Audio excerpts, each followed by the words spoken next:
ঢাকায় নিয়ে যাবো সেই সামর্থ্য কি আর আমার আছে? বড় ডাক্তার দেখামু, এত টাকা আমি পাবো কই? আসলে কি তুমি জানো, তুমি আস্ত একটা অকর্মার ঢেকি। তোমাকে দিয়ে কিচ্ছু হবে না। এত কাণ্ড কইরা সেই ভিন গাঁও থেকে ভাবিরে নিয়ে আসলাম। তোমার তো জীবন বাজি রেখে তার চিকিৎসা করা দরকার। আচ্ছা, এই লতিফ সরকার নাকি তোরে নতুন গান বানতে কইছে? হ্যাঁ কইছে। তুই বলে যা চাবি তাই দিব? হ্যাঁ সেইটা তো বলছে। এখন জানি নে কথার বাড়িস না, ধর যা। যাওয়ার সময় কবিরাজের বাড়ি হয়ে যাবি, হ্যাঁ? তারপর ঘাটে যাবি, ঘাটে যে দেখবি মজুর টজুর দিতে পারিস নাকি। আরে দৈনিকে তোর নিজেরটা আনতে পারলেও তো একটা হয় নাকি। যা যা যা। গেলাম রে।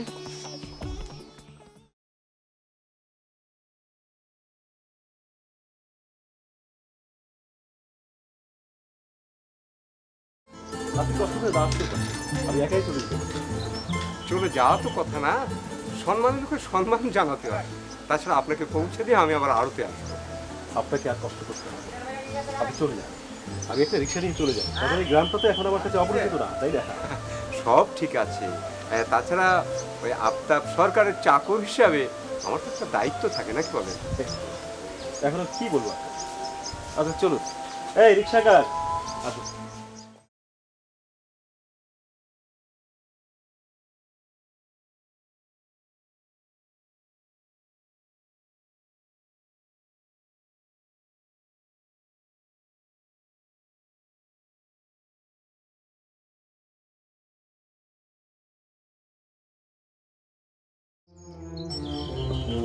আপনারা শহরে যাওয়ার কথা ছিল?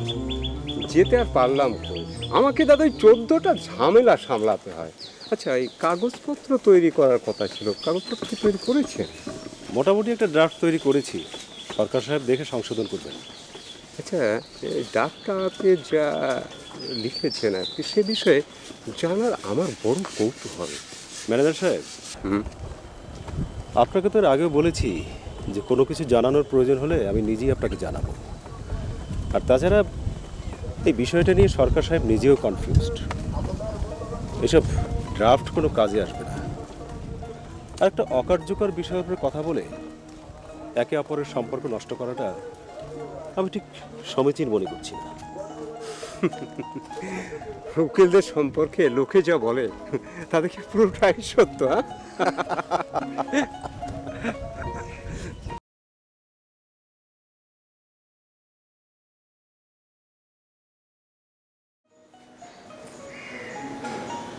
কি বলবি বল।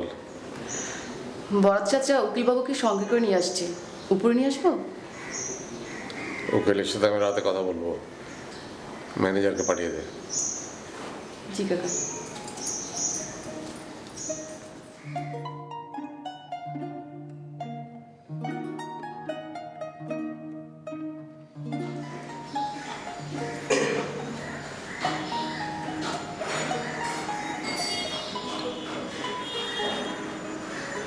স্যার, অসময়ে শুয়ে আছেন, শরীর খারাপ?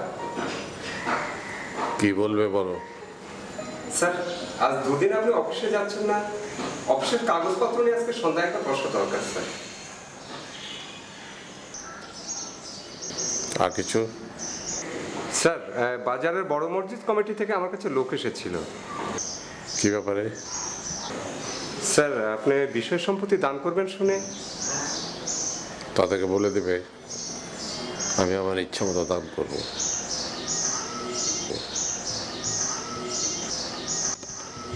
আর কারো কাছে হাত পাতাটা আমি একেবারে পছন্দ করি না। আর কিছু? স্যার, এই লিচু বাগান সম্বন্ধে বলেছিলাম, ঢাকা থেকে কোম্পানির লোক আসবে। স্যার, কবে আসতে বলবো? আমি লিচু বিক্রি করবো না, তুমি এখন যাও, আমার কথা বলতে ভালো লাগছে না।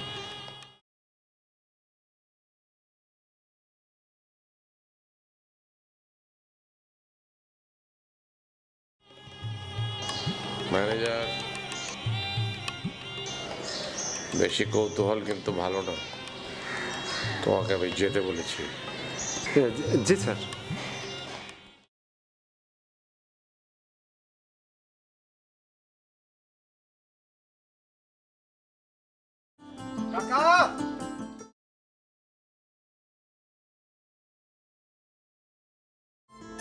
কাকা, ও কাকা, এই ছিলে হ্যাঁ আরে কাকা, যে রোদটা উঠছে কাকা।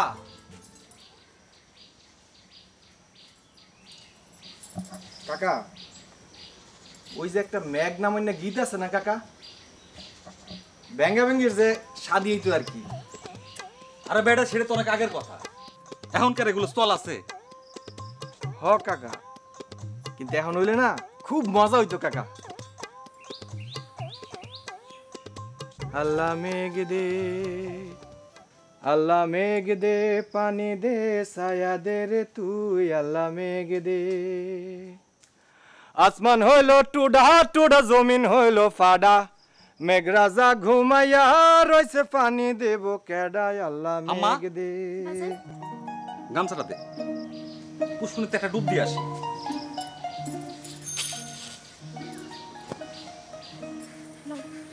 ওই যা বাজ যা। যাই কাকা, ওই শিউলির লগে গান্ডা নিয়ে দুইটা কথা কয়ে যাই। কাকা একটা জিনিস কইছে তো, খালি জিগায় খালি জিগায় খালি জিগায়, আমি কি করব?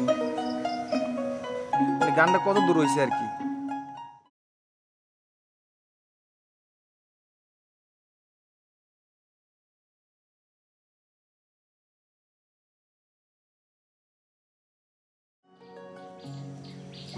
শিউলি, কাকার গানটা কত দূর হইছে? গান তৈরি হয়েছে। তাইলে গানটা শোনা।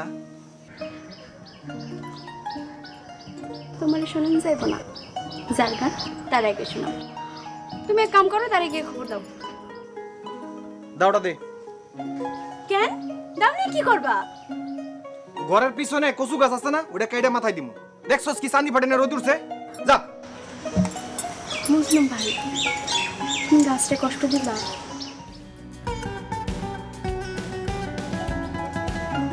কষ্ট বুঝোস?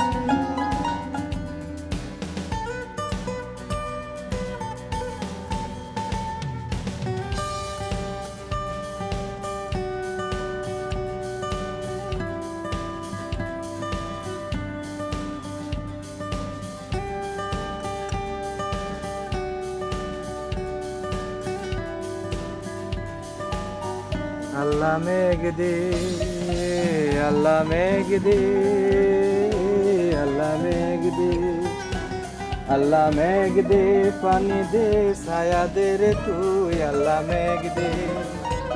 আসমান হইলো টুডা টুডা, জমিন হইলো ফাড়া, মেঘ রাজা ঘুমাইয়া রইছে, পানি দিব কেডায়, আল্লাহ মেঘ দে, আল্লাহ মেঘ দে, পানি দে, ছায়া দে রে তুই, আল্লাহ মেঘ দে, আল্লাহ মেঘ দে, পানি দে, ছায়া দে রে তুই, আল্লাহ মেঘ দে, আল্লাহ মেঘ দে, আল্লাহ মেঘ দে, হে আল্লাহ মেঘ দে, আল্লাহ মেঘ দে, আল্লাহ মেঘ দে।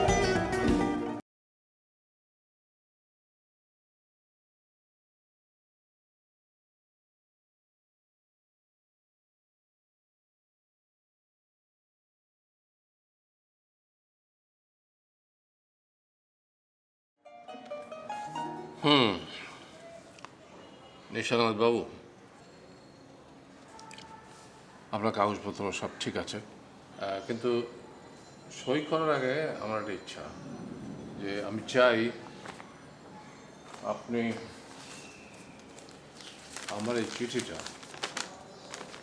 ঢাকায় গিয়ে আমার ছেলেমেয়েদের পড়ে শোনাবেন। এটা হচ্ছে আমার অফিসিয়াল একটা নোটিশ। আপনি একটু ভালো করে পড়ে দেখেন, যদি কোনো অবজারভেশন থাকে আমাকে বলেন।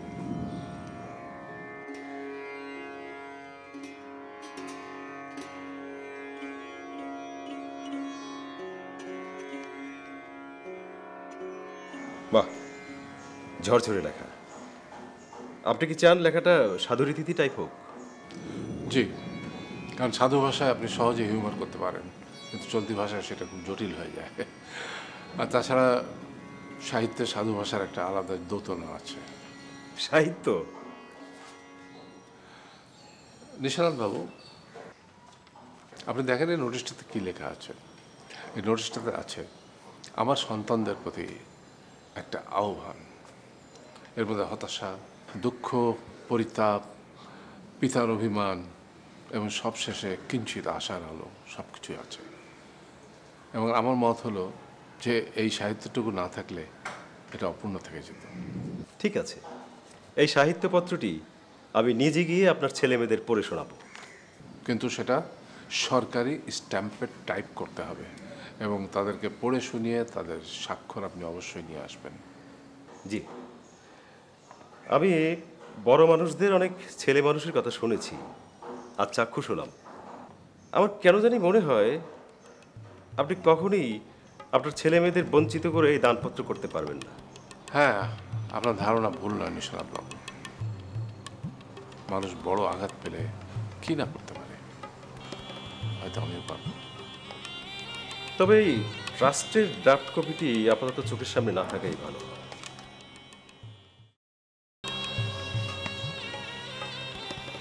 দাঁড়িয়ে আছিস কেন? বস না। না বাবা, আমাকে বসতে হবে না, তুমি খাও। বস, তোর সঙ্গে আমার কথা আছে।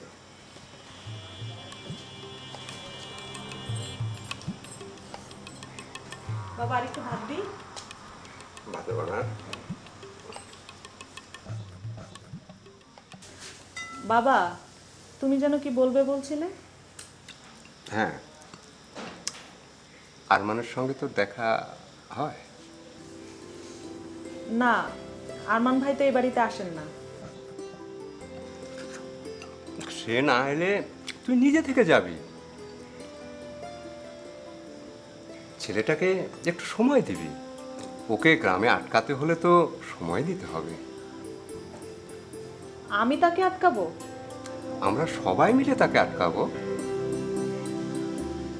শহর থেকে অভ্যাস, গ্রামে থাকার তো কোনো উপলক্ষ নাই।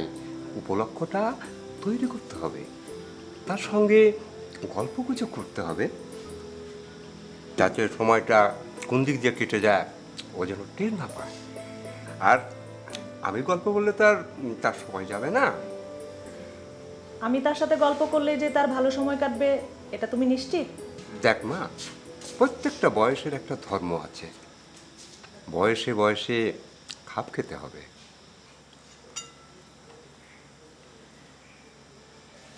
বাবা, তোমাকে একটা কথা বলি। বল। আলতাফ কাকা তাহমিনা নামের একটা মেয়ে পছন্দ করে রেখেছেন আরমান ভাইয়ের জন্য।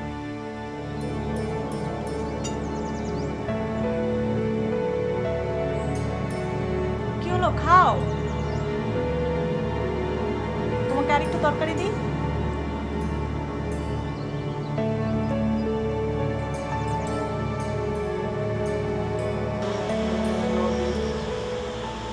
এক কুল ভাঙে আরা কুল গড়ে, দুই কুল রয় না গাঙে নদী। বাবজান,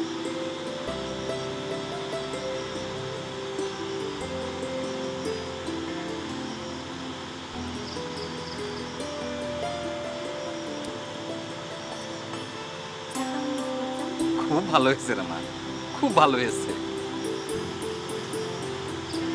আস্তে খাও।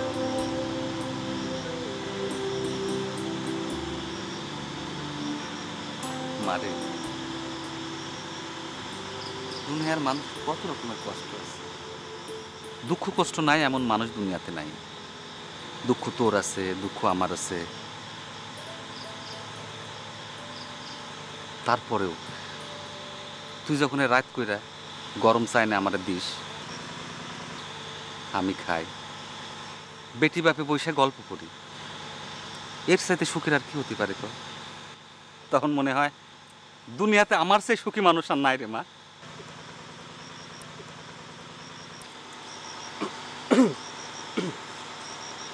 রে বাচ্চু, রাত করে তুই নিশ্চয় বাপের সাথে কোনো জ্ঞান পাকাইছিস। কাকা আমি কি করব কত, আমারে দেখলে পরে এখন খ্যাক খ্যাক শুরু করে যাই। আমি যদি তারে কিছু বুঝাইতে যাই সাথে সাথে বাড়ি থেকে বের করে দেব। তার ওই যে একটা থিওরি, দুষ্টু গরুর থেকে শূন্য গোয়াল অনেক ভালো, আমি তার কাছে ওই নটি কাউ। বুঝতে পেরেছি, মানে হইতেছে পার্টিটা দাও। কাকা ওই মানে এত রাইতে জঙ্গলের মধ্যে কেমনে থাকো, তার সে তুমি যদি পার্টিটা দাও তোমার বারান্দায় আমি রাতটা কাটা দিতে পারি। এর আগেও তো আমি থাকছি না কাকা। তোমার এই ভিটেটার মধ্যে কি জানি একটা আছে। কি আছে বাসু ভাই? মানে খুব ভালো ঘুম হয় রে শেফালি, বুঝছিস? মানে কাকা আমার মনে হয় তোমার ঘরে অনেক সুখ, অনেক অনেক সুখ। সে কথাই একটু আগে শিউলিরে বলতেছিলাম, সুখের জন্য বেশি কিছু দরকার হয় না। তুমি ঠিকই বলছো কাকা, সুখের জন্যে খাট পালঙ্ক লাগে না, সুখের জন্য ওই পার্টিটাই যথেষ্ট। আম্মা যা ওরে পার্টিটা এনে দে। কাকা ওই তোমরা দুজন তো চা খাচ্ছিলে, শিউলি ওই আমার জন্য এক কাপ চা বানাইতে তোর অনেক কষ্ট হবে তাই না? কষ্ট হইবই তো। ঠিক আছে, লাগবে না।